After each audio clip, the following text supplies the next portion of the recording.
పిల్లలకు చదువుల టెన్షన్, పెద్దలకు ఉద్యోగ వ్యాపారాల్లో ఒత్తిళ్లు, జోక్, లోన్లీనెస్, ప్రైస్, డిప్రెషన్.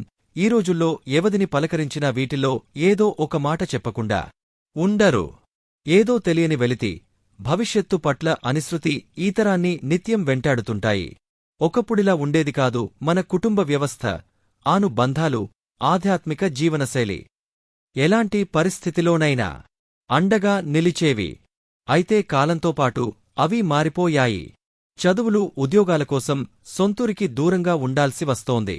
3-4 తరాలు కలిసి ఉండే సమష్టి కుటుంబాలు పోయి ఒకరు ఇద్దరు పిల్లలతో చిన్ని చిన్ని కుటుంబాలు. పొద్దున్న లేస్తే అందరూ తలో దిక్కు పరుగులు పెట్టడం. జీవితాల్లో హడావుడి ఎక్కువై ఆనందు తగ్గుతోంది. ఏ దాత్రికో నలుగురు గూటికి వేరాక అయినా ఓ గంట కూర్చుని కబుర్లు చెప్పుకుంటే మనసులోని భారమంతా దిగుతుంది. అలా కాదండా, టీవీలోనో పోనులోనో తలదూర్చి ఎవరికివారే ఒక ద్వీపంచా తయారవుతున్నారు. ఇక ఒత్తిడైనా, ఒంటరితనమైనా ఏటిపోతుంది. లోలోపలే పేరుకుపోయి భౌతిక, మానసిక ఆరోగ్యాలమీద ప్రభావం చూపడం మొదలెడుతుంది. జీవితాన్ని జీవించకుండా భారంగా మోయాల్సి వస్తుంది. సమస్యేంటో అందరికీ తెలుసు. ప్రయత్నిస్తే పరిష్కారమూ తెలుస్తుంది. కొన్నేళ్ల క్రితం అమెరికా వెళ్లినప్పుడు జరిగిన ఒక సంఘటన నాకు తరచూ గుర్తొస్తుంది.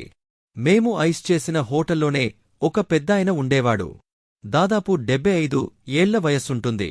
మాకర్వా ముందే ఫ్రెష్గా తయారై హోటల్ లాబీలో కనిపించేవాడు. చూడగానే నవ్వుతూ పలకరంచేవాడు. హోటల్ ఎదురుగానే ఉన్న పెద్ద కమర్షియల్ కాంప్లెక్స్ ఆయనదేనట. భార్య చనిపోవడంతో ఆయన ఒంటరిగా హోటల్లోనే ఉంటున్నాడని, పిల్లలు పెద్దవాళ్లి ఇతర నగరాల్లో స్థిరపడ్డారని అక్కడి ఉద్యోగే ఒకరు చెప్పారు. అంతవరకు బాగానే ఉంది.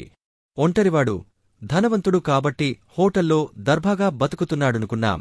కాని ఆయనకు క్యాన్సర్ చివరి దశ. ఎంతకాలం బతుకుతాడో తెలియని పరిస్థితి అయినా ఆయన ఖాళీగా ఉండక వ్యాపార బాధ్యతలు నిర్వహిస్తున్నాను. ఇవన్నీ తెలిసేసరికి ఆయన పట్ల ఆసక్తి పెరిగే. ఒకరోజు తీరుబడిగా పలకరిస్తే జీవితానికి చాలా ముఖ్యమైన పారమే చెప్పాడు. ఆయన రాత్రిళ్ళు 2 గంటకే నిద్రపోతాడట. మిగిలిన సమయ మంతా పనిచేస్తూనే ఉంటాడట.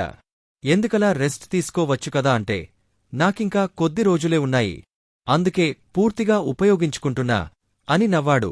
మృత్యువు పొంచివున్నా ఆయనకు ఆందోళన లేదు, డిప్రెషన్ లేదు.